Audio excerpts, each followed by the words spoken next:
خلقناكم وفيها نعيدكم ومنها نخرجكم تارة أخرى এই জায়গায় কালিমা মুখস্থ আছে না নাই? আমরা কোথায় পড়ি? কবরে পড়ি। কেন কবরে পড়ি? এই আয়াতটা কবরে পড়ার কারণটা কি?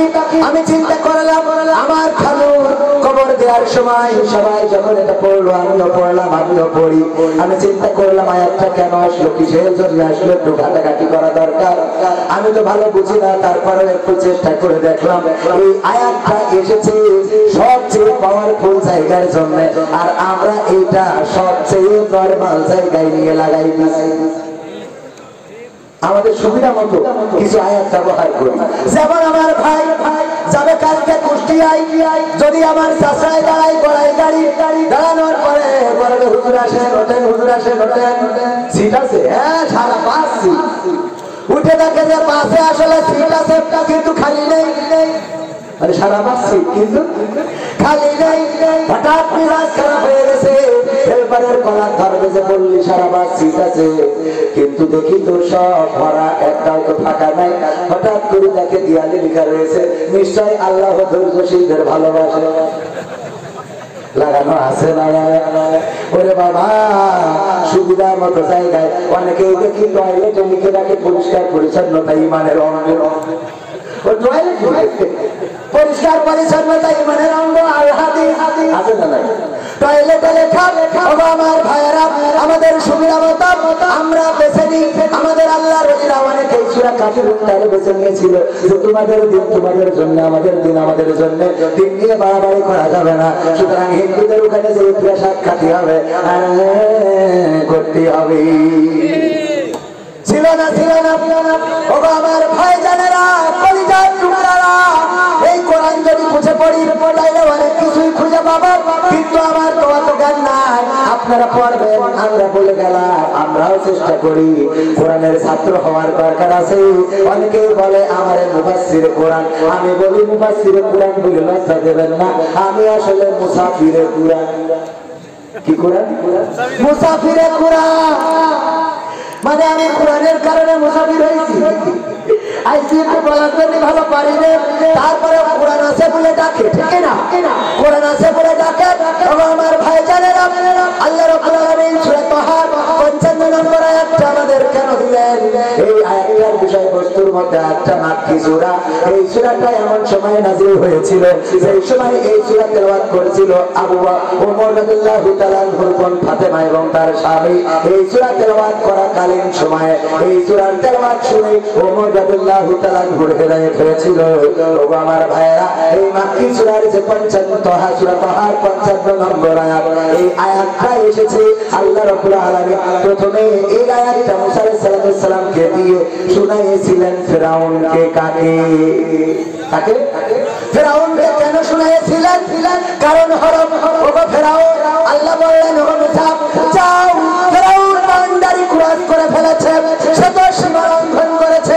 অনেকেই আর ছাড়তে চায় না 41 সালের আগে, কিন্তু আল্লাহ যদি চান 31 সালও আসবে না। ও মুসা যাও, ফিরাউন তো ক্ষমতার চেয়ার ছাড়তে চায় না। সে দাবি করেছে এই চেয়ারের মালিক তো সে, সাথে সে দাবি করে বসেছে আনা রব্বুকুমুল আলা, আমি আল্লাহ হয়ে গেছি, আমি রব হয়ে গেছি, আমার রব মেনে নাও। আমার চেয়ার নিয়ে টানাটানি শুরু করেছি। ঠিক না? ঠিক করেছে না করে নাই? মুসাকে বললেন যাও তাড়াতাড়ি যে তারে বুঝাও। মুসা বলল যদি না বুঝতে চাই বলল হাতের লাঠি ছেড়ে দিবা, সাপ হয়ে যাবে। যদি তাও মানতে না চায় বগলের মধ্যে হাত দিবা, আগুন হয়ে যাবে। যদি তাও মানতে না চায় চাইলে কি করবো? আল্লাহ রাব্বুল আলামিন বললেন সুন্দর করে তারে ওয়াজ শোনাবা। মিনহা খালাকনাকুম ওয়া ফিহা নুঈদুকুম ওয়া মিনহা নুখরিজুকুম তারাতান উখরা। মুসা আলাইহিস সালামকে দিয়ে কাকে শোনালেন? কাকে বলেন? কাকে? ফিরাউনকে। কারণটা কি? কারণ ফিরাউন ছিল সবচেয়ে ক্ষমতাধর ব্যক্তি। ফিরাউনকে বলল ও গো ফিরাউন, শোনো, কিসের অহংকার করো, কিসের ভয় করো? করো, কিসের লড়াই করো, তোমার এই অহংকার, তোমার এই ক্ষমতা সব চূর্ণ বিচূর্ণ হয়ে যাবে। তুমি কি জানো না এই মাটি থেকে তোমাকে সৃষ্টি করা হয়েছে, আবার একদিন এই মাটিতে তোমাকে ঢুকানো হবে, আবার একদিন এই মাটি থেকে তোমাকে জীবন্ত করে উঠানো হবে। এই নরম কথাটা ফেরাউনকে বুঝাবা, সুন্দর করে বুঝাবা।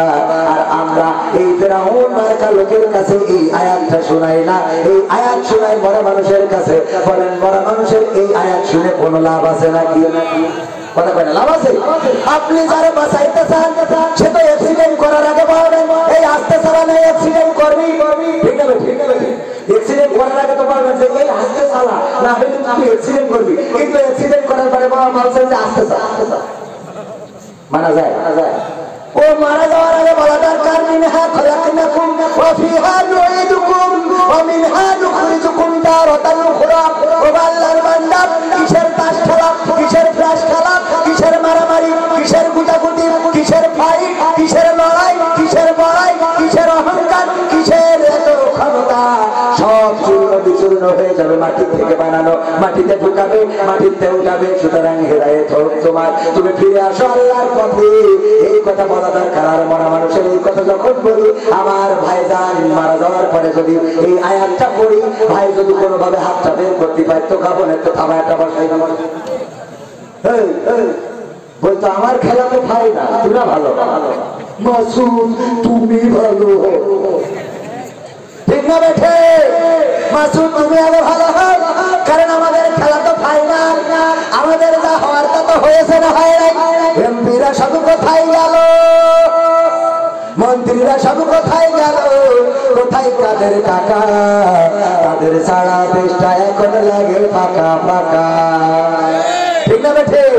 পালাবো না, পালাবে না, পালাবে না, যাই না তবু দেখা, পালাবে না, পালাবে না, যাই না তবু দেখা।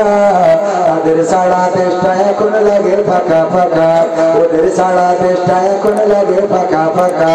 আইন মন্ত্রী আটকে গেল আইনেরই ফাঁকে, তাই সারা কর দেশের ভণ্ড ভণ্ড লাগে, ঠিক না বেঠে? আইন মন্ত্রী আটকে গেল আইনেরই ফাঁকে, তাই সারা কর দেশের ভণ্ড ভণ্ড লাগে। শুনছি কত নেতা নেত্রী খাইতেছে ভাই ডান্ডা, বিচারপতি কালামানিকের পাঠিয়েছে আন্ডা। পলকেরও ঝলক গেল, পলকেরও ঝলক গেল, থামিয়ে নেটের চাকা। তাদের সারা দেশটা এখন লাগে ফাঁকা ফাঁকা, ঠিক আছে? শোনাবো শোনাবো শোনাবো, শুনবেন শুনবেন, থাকবেন শেষ পর্যন্ত। আর 10-15 মিনিট কি থাকা যাবে? কোরআনের জন্য, ইসলামের জন্য, ইসলামী আন্দোলনের জন্য, এই মাহফিলের জন্য, আল্লাহ রাজি খুশির জন্য আর একটু সময় যদি থাকে, আমার ভাইরা, আল্লাহ রাব্বুল আলামিন পরকালের ময়দানে বলবেন ইকরা কিতাবাকা কাফা বিনাফসিকা ইয়াউমা আলাইকা হাসিবা। পড়ো তোমার কিতাব, তুমি পড়ে তোমার হিসাব করে দাও। ওই কিতাবের মধ্যে সব পাওয়া যাবে, এই মাহফিলটা থাকবে না। এটা থাকবে, এটাও যদি থাকে তাহলে এই মাহফিলের ওসিলায় মুক্তি পাওয়া যেতে পারে না, পারে না, পারে না। সুতরাং এই মাহফিলের ওসিলায় আমরা মুক্তি চাইবো আল্লাহর কাছে। আমার ভাইয়েরা, আল্লাহর জন্য আমাদের জীবন উৎসর্গ করতে হবে। আল্লাহ শিখিয়ে দিয়েছেন, বলো কুল ইন্না সালাতি ওয়া নুসুকি ওয়া মাহইয়ায়া ওয়া মামাতি লিল্লাহি রাব্বিল আলামিন